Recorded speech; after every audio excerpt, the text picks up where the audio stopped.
Hello student, now we are going to teach about the topic grouping of number of identical cells in series of current electricity।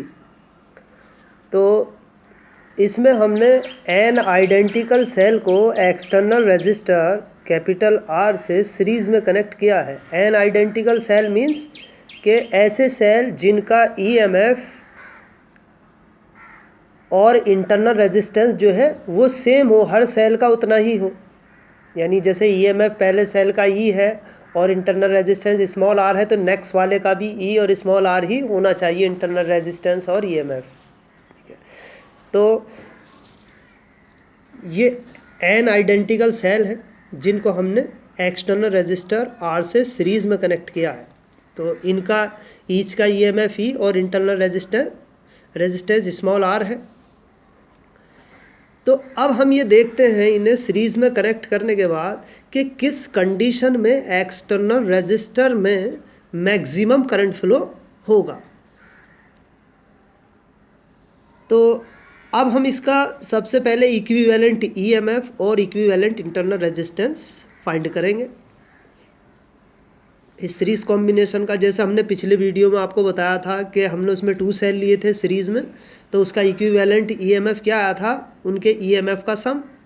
ऐसे ही उसका internal resistance निकाला था, उसके जो individual internal resistance है उनका सम आ गया था। तो इसी तरह से n आइडेंटिकल सेल है, तो इनका सीरीज़ में कनेक्ट है, तो इनका equivalent EMF E equivalent is equal to, उनको सबको सम कर देंगे, E plus E plus E is equal E plus E dot dot n times is equal to N ई।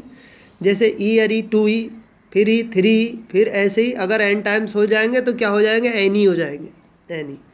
इसी तरह से R equivalent is equal to, इनको सबको sum कर दिया, R plus R n times, तो ये क्या हो गया, NR। जैसे R plus R 2R, 2R plus R 3R, 3R plus R 4R, तो ऐसे ही n टाइम्स करेंगे तो वो NR हो जाएगा। अब total resistance of the circuit का टोटल रेजिस्टेंस कितना हो गया, जो उसका टोटल इंटरनल रेजिस्टेंस में एक्सटर्नल रेजिस्टेंस प्लस कर देंगे तो टोटल रेजिस्टेंस आ जाएगा सर्किट का, यानी NR प्लस कैपिटल R। अब current in the resistor R, जो एक्सटर्नल रेजिस्टर है उसमें current I is equal to EMF equivalent EMF और टोटल रेजिस्टेंस उसका, तो NE upon n small r plus capital R।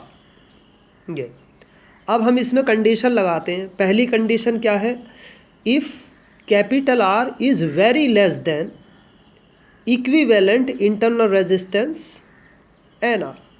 अगर जो एक्सटर्नल रेजिस्टेंस की वैल्यू जो है इक्विवेलेंट इंटरनल रेजिस्टेंस के कंपैरिजन में बहुत स्मॉल है, तो हम R को नेग्लेक्ट कर देंगे, तो इससे I की वैल्यू क्या हो जाएगी, NE अपॉन NR। तो N से N कैंसिल हो गया, E अपॉन R। तो then current in the external resistor is the same as due to single cell. तो इस कंडीशन में एक्सटर्नल रजिस्टर में करंट फ्लो ज़्यादा फ्लो नहीं होगा, इतना ही करंट फ्लो होगा जितना सिंगल सेल की वजह से फ्लो होता है। अब नेक्स्ट कंडीशन लेते हैं हम सेकंड, इसमें हमने external register is very greater than 2NR। अगर एक्सटर्नल रजिस्टर R की वैल्यू इंटरनल रेजिस्टेंस के कंपैरिजन में बहुत हाई है, तो हम आपके NR को नेग्लेक्ट कर देंगे, तो ये करंट की वैल्यू आ जाएगी NE अपॉन R। यानी इस कंडीशन में एक्सटर्नल रेजिस्टर में मैक्सिमम करंट फ्लो होगा। कितना फ्लो होगा, जितना सिंगल सेल की वजह से करंट फ्लो होता है उसका n टाइम्स करंट फ्लो होगा, यानी NE अपॉन R है। तो from the above discussion we conclude that the maximum current can be drawn from the series combination of cell if the value of external resistor R is very high as compared to the internal resistance of the cell।